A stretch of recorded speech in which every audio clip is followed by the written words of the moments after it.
Hello guys, എല്ലാവർക്കും പുതിയൊരു വീഡിയോയിലേക്ക് സ്വാഗതം. അപ്പോൾ നമ്മൾ ഇന്ന് വന്നിട്ടുള്ളത് മത്തിക്കറിയും പൂളയും ആയിട്ടാണ് കേട്ടോ. അപ്പോൾ മത്തിക്കറിക്ക് എല്ലാവർക്കും അറിയാൻ മതിയാവും, എന്നാലും ഞാൻ വീട്ടിൽ വെക്കുന്നത് ഒന്ന് കാണിച്ചു തരാം. മത്തിക്കറിയും പൂളയും നല്ല ടേസ്റ്റ് അല്ലേ? അപ്പോൾ എല്ലാവരും ഇത് ഇഷ്ടമാണെങ്കിൽ ഒന്ന് ട്രൈ ചെയ്ത് നോക്കുക. ലൈക്ക് ചെയ്യുക, ഷെയർ ചെയ്യുക, സബ്സ്ക്രൈബ് ചെയ്യുക. അപ്പോൾ നമുക്ക് വീഡിയോയിലേക്ക് പോകാം. ഇതിനായിട്ട് ഞാൻ ആദ്യം മത്തി നന്നായിട്ട് കഴുകി വൃത്തിയാക്കി വെച്ചതാണ്. നമുക്കിതിലോട്ടുള്ള പുളിവെള്ളം നമ്മളിത് കറിയിലേക്ക് വേണ്ടിയിട്ട് വലിയ ഉള്ളി ചെറുതായിട്ട് കട്ട് ചെയ്തത്, പച്ചമുളക്, വെളുത്തുള്ളി, തക്കാളി, ഇഞ്ചി എല്ലാം എടുത്ത് വെച്ചിട്ടുണ്ട്. ഇനി ഒരു ചീനച്ചട്ടി അടുപ്പത്ത് വെച്ച് നമുക്കതിലോട്ട് ഇതെല്ലാം ഇട്ട് കൊടുക്കാം. ചീനച്ചട്ടി അടുപ്പത്ത് വെച്ചിട്ടുണ്ട്. നമുക്ക് അതൊന്ന് ചൂടായതിനു ശേഷം നമുക്ക് എണ്ണ ഒഴിച്ച് കൊടുക്കാം.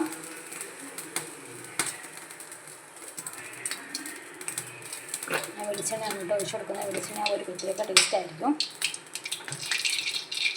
അപ്പോൾ ഇതിലേക്ക് നമുക്ക് കടുക് ഇട്ട് കൊടുക്കാം. കടുകൊക്കെ നന്നായിട്ട് പൊട്ടി വരുന്നുണ്ട്. നമുക്കിതൊന്ന് ഇളക്കി കൊടുത്തതിന് ശേഷം ഇതിലോട്ട് ഉള്ളിയും പച്ചമുളകും ഒക്കെ ഇട്ട് കൊടുക്കാം.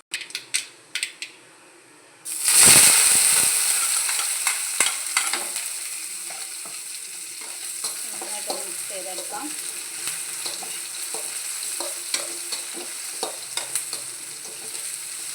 നമുക്ക് ഉപ്പിട്ട് കൊടുക്കാം. പെട്ടെന്ന് ഉള്ളിയൊക്കെ വാടി കിട്ടും കേട്ടോ. ഉപ്പ് ഇട്ട് കൊടുത്തിട്ടുണ്ടെങ്കിൽ ഉപ്പിട്ട് കൊടുത്തിട്ടുണ്ട്. ഇതൊന്ന് വാടി വരട്ടെ. ഇതൊക്കെ ഒന്ന് വാടി വന്നിട്ടുണ്ടെങ്കിൽ നമുക്ക് ഇതിലോട്ട് മഞ്ഞൾപ്പൊടി, മുളക് പൊടി,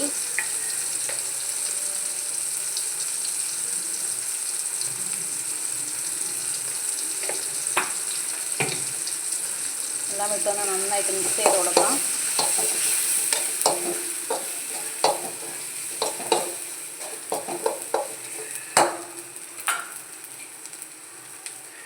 നമുക്ക് പൊടി പിഴിഞ്ഞ് കൊടുക്കാം കേട്ടോ.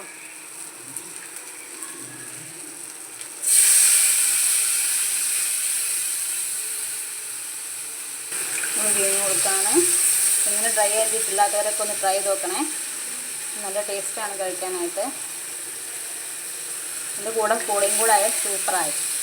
എല്ലാവരും ഇതേപോലെ ഒന്ന് ട്രൈ ചെയ്ത് നോക്കാം. നമ്മളെല്ലാം ഇട്ട് നന്നായിട്ടൊന്ന് മിക്സ് ചെയ്ത് കൊടുക്കുന്നുണ്ട്.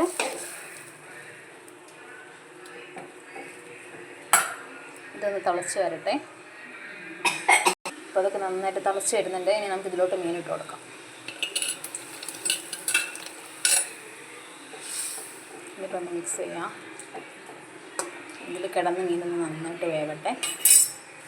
നമ്മൾ ആ സമയം കൊണ്ട് ഇതിലോട്ടുള്ള പൂളയുടെ തൊലിയൊക്കെ കളഞ്ഞ് എടുത്ത് വെച്ചിട്ടുണ്ട്. ഇനി ഇത് നന്നായിട്ട് കഴുകിയതിന് ശേഷം നമുക്കിത് മുറിച്ചെടുക്കാം കേട്ടോ. നമ്മുടെ കറിയൊക്കെ നന്നായിട്ട് തിളച്ച് വെച്ചിട്ട് നമുക്ക് കറിയിലോട്ട് കറിവേപ്പില ഇട്ട് കൊടുക്കാം.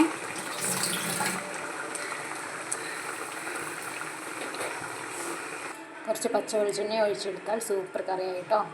അപ്പോൾ എല്ലാവരും ഇതേപോലെ ഒന്ന് ട്രൈ ചെയ്ത് നോക്കണേ. ഇനി നമുക്ക് ഇതിലോട്ടുള്ള പൂള റെഡിയാക്കി എടുക്കാം. പൂള നന്നായിട്ട് കഴുകി കുക്കറിലിടാണ് കേട്ടോ. കുക്കറിലിട്ട് വേവിക്കുകയാണേ. പൂളയൊക്കെ ഉണ്ടാക്കാൻ എല്ലാവർക്കും അറിയാൻ മതിയാവും. ഞാൻ മത്തിക്കറി വെച്ചപ്പോൾ അതിന് പൂള ഒന്ന് കാണിച്ചു എന്നേ ഉള്ളൂ. അപ്പോൾ നമ്മളിതിൽ കുക്കറിൽ വെള്ളം ഒഴിച്ചിട്ടുണ്ട്. ഇതിലോട്ട് തന്നെ കുക്കറിലായതുകൊണ്ട് ഇതിലോട്ട് തന്നെ ഉപ്പിട്ട് കൊടുക്കാം. എന്നിട്ടൊന്ന് മൂടി വെച്ച് 2 വിസിൽ വരട്ടെ കേട്ടോ.